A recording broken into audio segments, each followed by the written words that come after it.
എനിക്കറിയാം ജയൻ സാറിനെ കുറിച്ച്. എന്റെ 13 വയസ്സിൽ ഞാൻ കണ്ടതാ എന്റെ ജയൻ സാറിനെ. അവിടെ ഒരു പ്രതിമ വെച്ച പ്രതിമയെ വരെ നീ അപമാനിച്ചു. എന്താ അറിയോ, ആ പ്രതിമയുടെ മുമ്പിൽ നിന്ന് ഞാനൊരു ഫോട്ടോ പോലും എടുക്കത്തില്ല. കാരണം ആ പ്രതിമ ഉണ്ടാക്കിയ ആ വ്യക്തിയെ പോലും നീ അപമാനിച്ചവനാ നീ. 1981 ആ പ്രതിമ ഞങ്ങൾ എല്ലാവരും കൂടി ഉണ്ടാക്കി വെച്ച ഒരു പ്രതിമയാണ് അവിടെ ഇരിക്കുന്നത്. അല്ലാതെ ആരുടെയും തറവാടൊന്നുമല്ല. റോഡ് സൈഡിലാണ് ജയൻ സാറിന്റെ പ്രതിമ ഇരിക്കുന്നത്. അവിടെ എല്ലാവരും, ഞാൻ ഉൾപ്പെടെ പോയി മാലയിട്ടിട്ടുണ്ട്.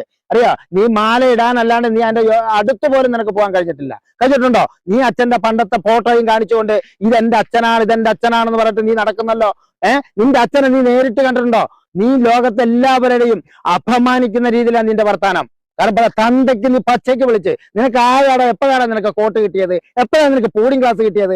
എപ്പോഴാണ് നീ രംഗത്ത് വന്നത്? ഈ 3 മാസത്തിനുള്ളിലല്ലേ പരസ്യമായിട്ട് തന്തയ്ക്ക് ഞാൻ ഇത്രയും ദിവസം കാത്തിരുന്നത്. നീ പരക്കെ തന്തയ്ക്ക് വിളിക്കുമ്പോൾ ഈ നാട്ടിൽ ആരും നിന്നെ പ്രതികരിച്ചില്ലല്ലോ എന്നുള്ള ഒരു ദുഃഖം മാത്രമുണ്ട്. അതുകൊണ്ടാണ് ഞാൻ ഇപ്പോൾ നിന്നോട് ചോദിക്കുന്നത്. നീ ജയൻ സാറിന്റെ മകനല്ല. നിന്റെ അച്ഛന്റെ ഇൻഷ്യൽ എന്താണ്?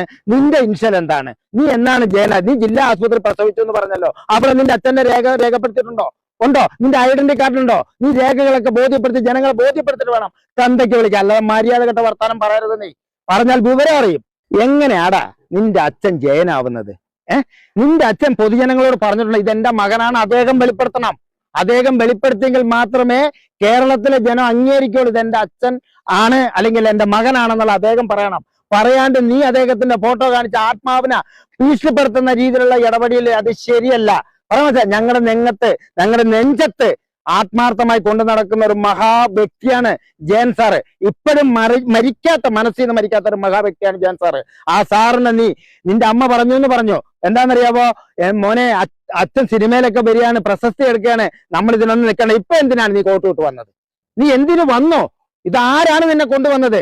നീ വെളിപ്പെടുത്ത നിയമപരമായിട്ട് വെളിപ്പെടുത്തി ഞങ്ങളോട് മുമ്പിൽ കൊണ്ടുവരും. ജയൻ സാർ പറയാത്ത കാലം വരെയും നീ ഈ കേരള മണ്ണിൽ ജയന്റെ മകനല്ല എന്ന് ഞാൻ ഉറപ്പിച്ചു പറയാണ്. ഇവിടെ ഒരുപാട് പേരുണ്ട്, ആർട്ടിസ്റ്റിന്റെ വേഷം കെട്ടി കടന്ന് ജീവിക്കുന്ന ഒരുപാട് പേരുണ്ട്. അവരെ ഞാൻ അഭിമാനിക്കല്ല. അവരൊക്കെ അത് ചെയ്യാനുള്ള ആ മനസ്സിന്റെ ഉടമകളാണ് അവർ ആഹാരത്തിനിടെ ചെയ്യുന്നത്. അത് ഓക്കെ, ഓരോന്നോരോന്ന് എടുത്തു പറഞ്ഞാൽ എംജിആർ സാറിന്റെ വേഷം കെട്ടി ജീവിക്കുന്നവരുണ്ട്, ജയൻ സാറിന്റെ വേഷം കെട്ടി ജീവിക്കുന്നവരുണ്ട്. അങ്ങനെ എത്ര പേര് ഇവിടെ ജീവിക്കുന്നുണ്ട്. നീ പറഞ്ഞല്ലോ മോഹൻലാൽ സാറും മമ്മൂട്ടി സാറും ഒക്കെ വിത്ത് വെച്ചിട്ടാണ് നടക്കുന്നതാണ്. നിനക്കെന്താ മണ്ടയില് വെളിവില്ലേ?